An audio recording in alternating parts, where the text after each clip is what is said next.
vocês já sabem, tudo no Notion começa assim, com uma página em branco. E dependendo do que você vai fazer, né, da sua necessidade, pode ser que nem seja interessante criar uma database e utilizar suas funcionalidades. A partir de blocos simples de texto, de alguns elementos que formatam esse texto, você já consegue se organizar no Notion. Mas se você deseja utilizar databases, você precisa saber disso, principalmente quando o que você quer organizar necessita de 2 ou mais databases. Oi, meu nome é Arline, sejam bem-vindos ao meu canal e nesse vídeo você vai aprender a melhor forma de conectar 2 databases e ainda como ir além de uma propriedade muito útil que se chama Rollup. Então, começando de uma página em branco, digamos que eu queira fazer uma gestão de projetos simples, mas vocês vão ver que essa ideia se expande para outros contextos, tá? Eu já começo aqui criando a minha database, né, a partir do comando /base de dados, uma database inline, que vai ser aqui de projetos, e eu vou colocar um X aqui para diferenciar de outras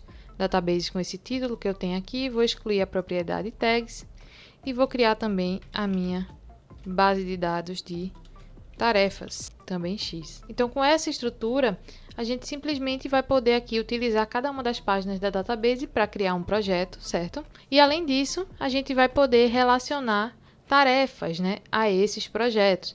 Então, eu posso aqui nomear alguns projetos e também descrever algumas tarefas aqui. Então, para que a gente saiba exatamente, né, qual tarefa pertence a qual projeto, a gente pode relacionar essas databases utilizando aqui uma propriedade que eu posso criá-la tanto em tarefas quanto em projetos, porque ela vai ser criada nas 2 databases, tá? Do tipo relação. E vou selecionar, já que eu criei em projetos, vou selecionar a database de tarefas. Aqui eu simplesmente vou ativar essa opção para que essa propriedade ela também esteja visível, né, na minha database de tarefas, para que eu também possa criar tarefas lá e relacioná-las a projetos, né, e vou adicionar relação.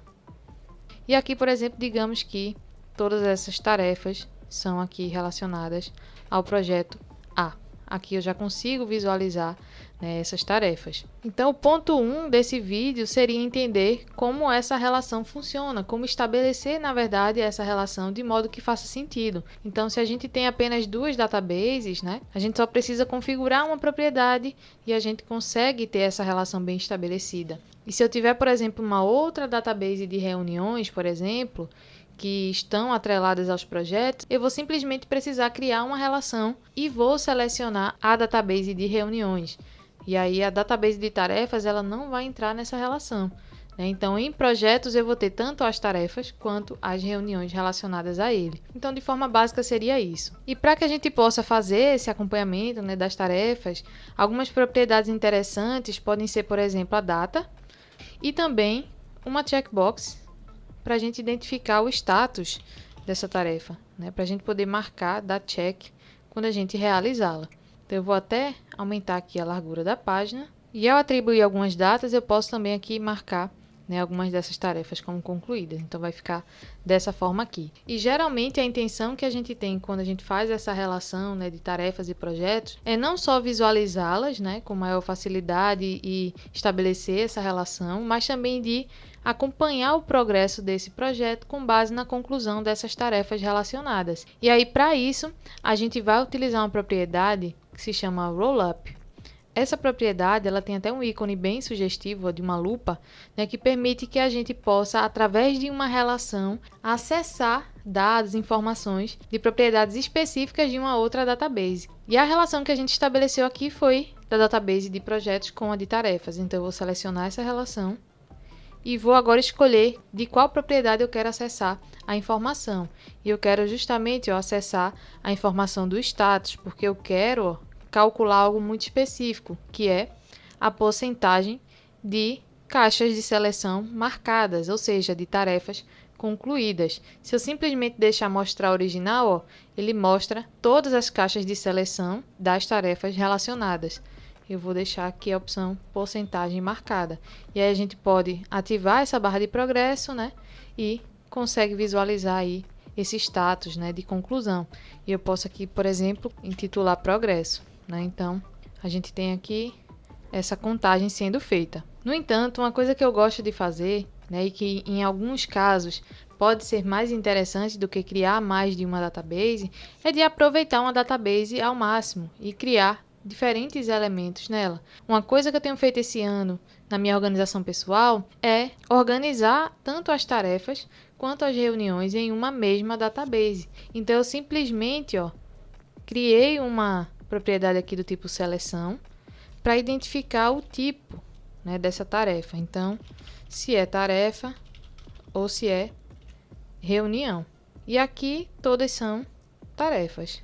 Mas se eu tiver aqui uma reunião, que no meu caso é interessante, por exemplo, porque as reuniões vão ser uma das etapas, né, da conclusão de alguns dos meus projetos, como por exemplo a criação de templates personalizados. Então é interessante eu diferenciar isso, o que é tarefa e o que é reunião, aqui desse projeto, mas isso vai ser contabilizado em um mesmo progresso, né? Porque é uma das etapas necessárias para a conclusão desse projeto. Então, para que eu possa saber, por exemplo, né, desses 75% que faltam ainda, né, para que eu possa concluir esse projeto, o que é tarefa e o que é reunião, eu precisaria ir além desse roll-up, porque como vocês podem ver, ele vai simplesmente, né, pegar aqui todas as caixas de seleção e eu não consigo filtrar se são caixas de seleção das páginas que eu tenho como tarefa ou que eu tenho como reunião. Não consigo fazer isso, né? Então, o roll-up ele vai ser interessante quando a gente tiver um único objetivo, né? Um dado que não precisa ser trabalhado, simplesmente acessado, né? Por exemplo,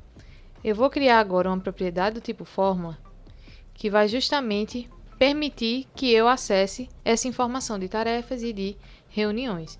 Então, por exemplo, aqui eu vou intitular tarefas pendentes. Essa informação de tarefas pendentes a gente vai coletar a partir, né, da relação que a gente tem de projetos e tarefas. Então, eu vou selecionar aqui a propriedade de relação, né, vou utilizar aqui a nomenclatura do ponto para ativar aqui a função filter, porque eu quero justamente filtrar inicialmente, já que eu quero as tarefas pendentes, as tarefas que não estão concluídas. Então, eu vou selecionar aqui a variável current, para que eu possa acessar agora, ao selecionar o ponto, as propriedades lá da database de tarefas. Então, percebam que agora as propriedades mudaram. Então, eu posso selecionar aqui a propriedade status para justamente filtrar as tarefas nas quais o status é igual a false, ou seja, que estão desmarcadas. Então, quando eu faço isso, eu já consigo visualizar a lista aqui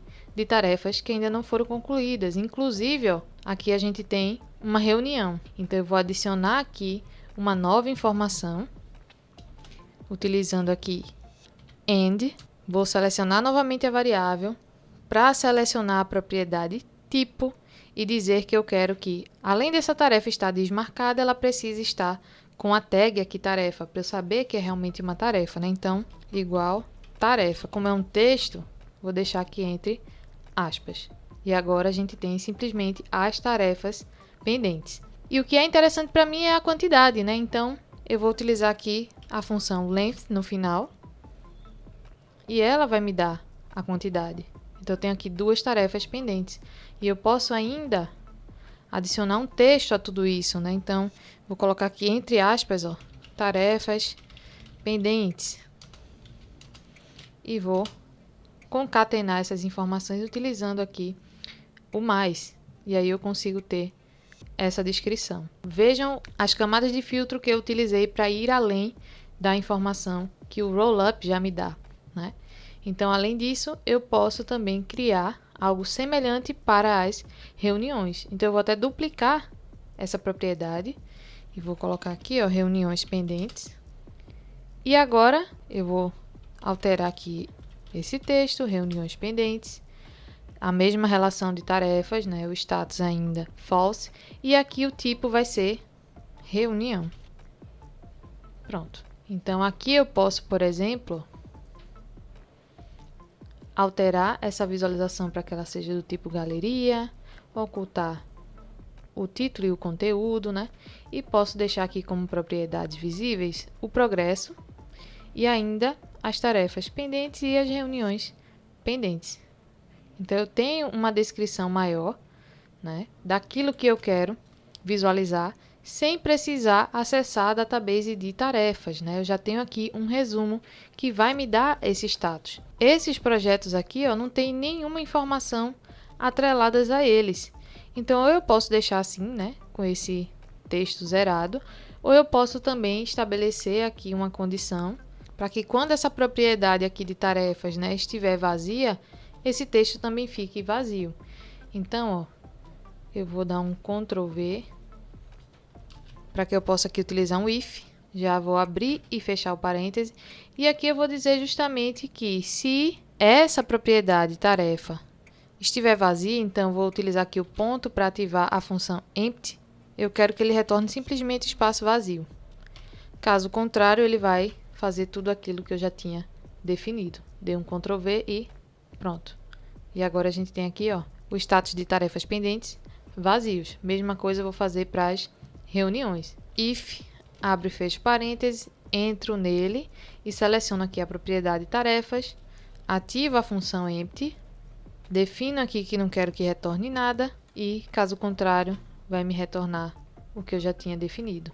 Então, eu tenho aqui essa possibilidade e a gente vai ter mais ou menos esse status. Pode ser um indicativo que o projeto ainda não foi iniciado, mas eu ainda prefiro utilizar, por exemplo, uma propriedade do tipo status, né? Porque ela pode servir também como gatilho para que eu possa configurar algumas automações. E aqui só para a gente visualizar, ó, quando eu concluir a reunião. E a gente pode explorar essa ideia não só para configurar outros tipos de sistema, né, de organização, além de projetos e tarefas, mas também a gente pode usar essa ideia das fórmulas para ir além dos roll-ups e construir, por exemplo, um menu de notificações ou de resumo geral ali do nosso status de trabalho, por exemplo, por dia. Por exemplo, aqui no meu dashboard, onde eu organizo tanto a minha vida pessoal quanto profissional, eu criei aqui, ó, esse menu e eu chamei de central de notificações. E justamente porque eu uso a minha database de tarefas para também registrar reuniões, eventos, né? Então são tags diferenciadas, eu não preciso alternar aqui para essa guia de reuniões e eventos para ver quantas reuniões ou eventos eu tenho no dia. Eu simplesmente visualizo aqui e é muito satisfatório também, além de marcar as tarefas como concluído, ver isso aqui tudo zerado. E vou mostrar como fazer isso num próximo vídeo. Espero muito que vocês tenham gostado desse vídeo. Curte, se inscreve no canal e até o próximo.